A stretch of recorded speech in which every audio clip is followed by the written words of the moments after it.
Hello दोस्तों, नमस्कार करता हूं मैं आप सबको। कैसे हैं आप? जिंदगी को जीना इतना सरल नहीं होता। हमारे शब्द अशब्द सब के सब हमारे पे इफेक्ट डालते हैं। जिंदगी में ज्ञान को समझ के आगे बढ़ जाना है, ज्ञान को भी छोड़ देना है।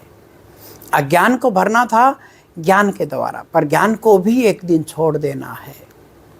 एक बार एक विश्वविद्यालय का प्रोफेसर, जिसने परमात्मा को जानने के सारे शास्त्र पढ़े, पर वो परमात्मा को समझ नहीं पाया। वो एक पहाड़ पे जाता है जहां एक संत नानइन रहा करते थे। पहाड़ की ऊंचाई पे संत को देखना आप, वो हमेशा अकेला पाएगा आपको। जो भीड़ में है वो राजनीतिक संत हैं, आध्यात्मिक संत नहीं हैं, वो राजनीतिक संत हैं। जिधर भीड़ ले जाए उधर ही वैसा ही एक शोरूम बना दो। देखा व्यापारियों को, जो उनका फायदा होगा उसी चीज़ का वो शोरूम बना देते हैं। उसी प्रकार आध्यात्मिक जो गुरु हैं वो भी ऐसा ही करते हैं। बस ज्ञान को देते जाओ, ज्ञान को देते जाओ। एक दिन ज्ञान छोड़ना मुश्किल हो जाता है।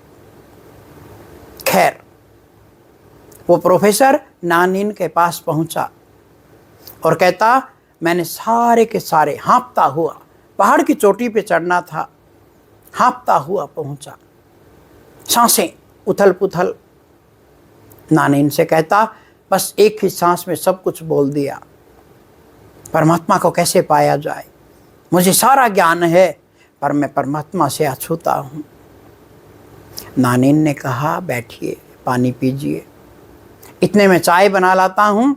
चाय पीते पीते क्या पता मैं आपकी समस्या का हल कर दूँ। प्रोफेसर चौंका थोड़ा सा। बहुत बार ये कहानी सुनी है आप लोगों ने शायद, वहीं पे मैं क्यों लाना चाहता हूँ आपको। नानइन अंदर से चाय बनाने चला गया। प्रोफेसर सोच रहा है, अब भी बैठा बैठा विचारों में मग्न है। नानइन चाय लाया।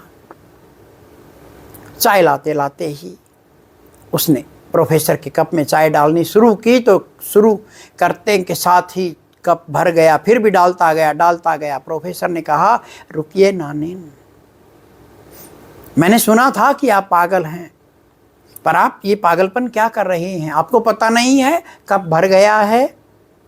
नानइन मुस्कुराए और बोले, मैं भी तो यही कह रहा हूँ आपसे, आपके ज्ञान का कप भर गया है, अब इसमें और चाय नहीं आएगी, और ये ज्ञान और अज्ञान नहीं समा पाएगा। तुमने कितना ही ज्ञान अर्जित किया हो, कितना ही अज्ञान अर्जित किया हो, पर कहीं ना कहीं आनंद इसके साथ नहीं था। ये आनंद क्या तुम संसार में खोज रहे हो?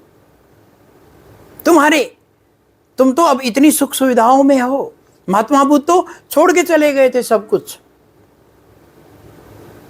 उनको संसार में कुछ मिलता तो क्यों भटकते? और भटकने की बात थी ही नहीं, ज्ञान अज्ञान के पार जाना था। मेरे पास लोग आते हैं कि आपके साथ बातें करनी है। मैं कहता हूं, नानइन की तरह क्या आप चाय पी पाएंगे मेरे साथ?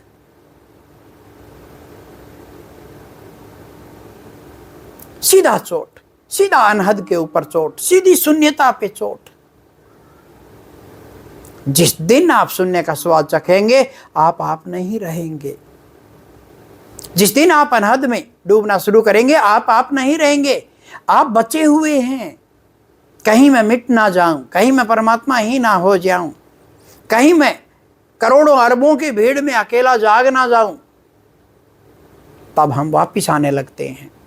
मैं देखता हूं, अनहद से ऊपर जाने की बजाय अनहद से नीचे लोग मंदिरों में, मस्जिदों में, गुरुद्वारे में जा रहे हैं। कहीं ना कहीं दया आती है मुझे। मैं नहीं कहता कि ये गलत है, नहीं, गलत नहीं है, पर स्टेप बाय स्टेप ऊपर उठिए। कहाँ नीचे जा रहे हो तुम? ऊपर मुझे ही कहते हैं कि स्वामी जी आप गलत हो। सही गलत की बात किसने छेड़ी? शून्य से महाशून्य होना था। कैसे ही हो जाओ, आज हो जाओ कल हो जाओ, मेरा गुरु बड़ा तेरा गुरु बड़ा, तुम छोटे मैं बड़ा, क्या है ये? तुम तो सीधा सीधा पगडंडी को ही भूल गए अपनी। फिर राजनीति, जो सांसारिक राजनीति है वो क्या होगी? प्याले को खाली करना था।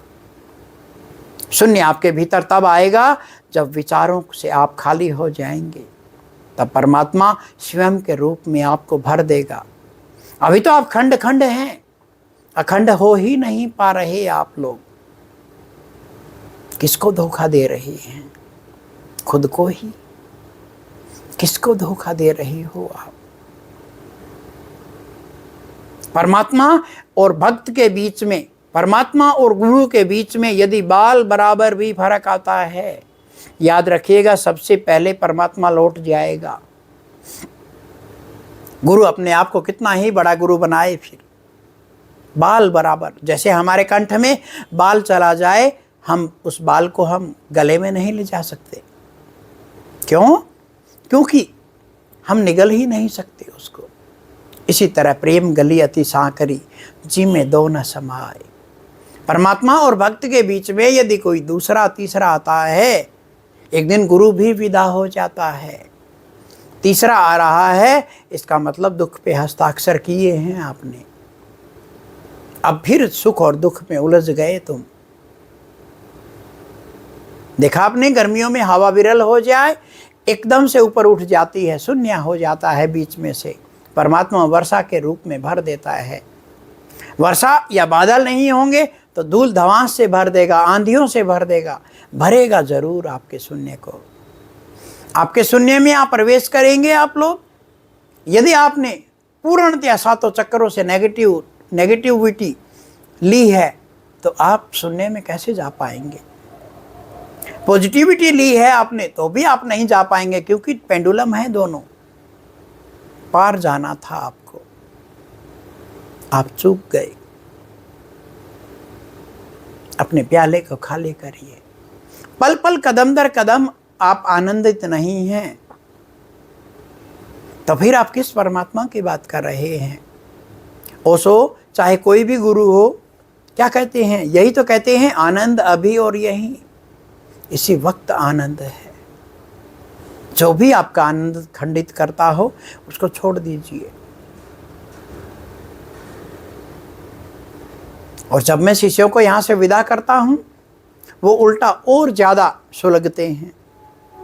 अपनी कमी नहीं बताता कोई भी, बस आज़ाद में ये कमी थी।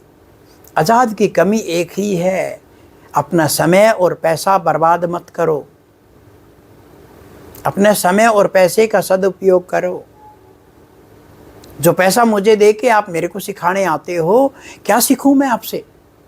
सिखाइए मुझे 24 घंटे आनंदित कैसे रहना है। मैं तो हूं, मैं तो हूं आनंदित। मैं तो अमृत पान कर रहा हूं।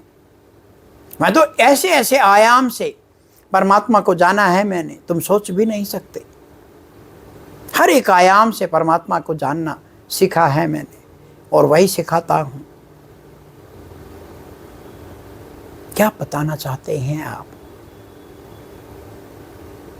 यदि आप 24 घंटे आनंदित हैं तो आप कुछ बांटिए, मेहरबानी होगी आपके ऊपर।